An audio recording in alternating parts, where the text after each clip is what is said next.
WrestleMania 25 not only might be my favorite WrestleMania match of all time, it might be my favorite wrestling match, period, of all time. I really enjoyed the epic encounter between Shawn Michaels and The Undertaker at WrestleMania 25. Just fucking awesome. And as a wrestling fan for 40 years, it's really hard to pinpoint an actual favorite match. I don't think I have a favorite match of all time. I have so many of them, too many to even list. But if somebody's got a gun to my head and they're telling me, say your favorite match or you're dead, I might have to just blurt out Taker and Shawn. This thing was a beautiful masterpiece. And you know how as wrestling fans, we always ask ourselves the question, if you were going to show a non-wrestling fan one match to try to show them what it was about professional wrestling that you loved, I'm probably going to pick this match. A lot of people want to pick matches where guys are flying off of cells through tables and shit like that. I want to showcase a good wrestling match with great storytelling, a roller coaster ride with an amazing backdrop of 80,000 people, every damn one of them on the edge of their seat.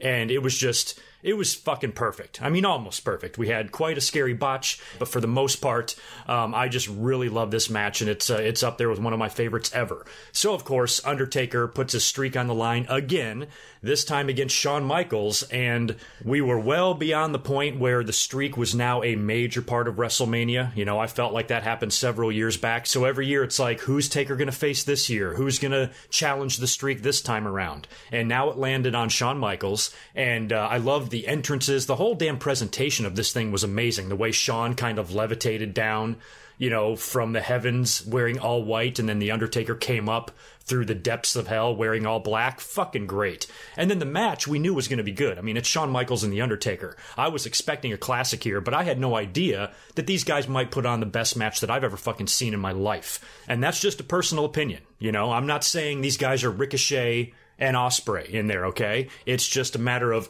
who they were, the styles they worked, the legendary status that they have, the stage that they're on in WrestleMania, and be able to keep the crowd captivated like that. And I always use the term roller coaster ride, and that's really what this match was. When you go back and look at everything they did, you know, all of the spots, all of the near falls, like I said, the one botch, very scary botch when Undertaker did the big suicide dive over the top rope, and he landed right on his head. I believe it was Jimmy Snuka's son that was posing as a cameraman that kind of botched that a little bit and contributed to Undertaker damn near killing himself in that spot. But, you know, aside from that very scary little hiccup there, this match was a lot of fun. Yeah, Jim Ross on commentary as well, which made it even that much more special, and just epic moments. I think my favorite one was when Shawn kicked out of the tombstone and The Undertaker had that look on his face and the camera just zoomed right in on the disbelief that was smeared across The Undertaker's face. It was perfect. It was just so dramatic and so awesome. I go back and watch this match every so often. Sometimes in great matches, I don't go back and take a look at them again for years. I swear I take a look at this match at least once a year and just sit down and enjoy it, because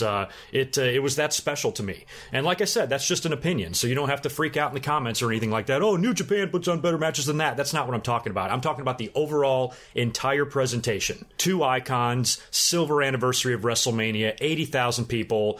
In my mind, what is a 5-star match? What else do you want? The Undertaker, of course, after several tombstone attempts, getting hit with a few super kicks, all the way down to just pure desperation where both guys are just throwing right hands at each other till somebody finally dies.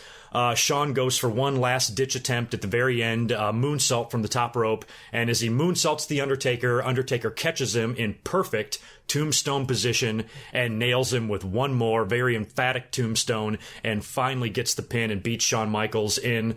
Up until that point was definitely my favorite Undertaker WrestleMania match ever, and I didn't see how those guys could possibly top themselves. I thought it was so great and so perfect for WrestleMania, and, you know, that should have been the main event, because if you remember, that match was so fucking good that Triple H and Randy Orton, you know, they had a flat, dead main event because the fans were so spent after the, you know, performance of Shawn Michaels and The Undertaker that they didn't even give a shit about the rest of the show. So that goes to show you how great that match was.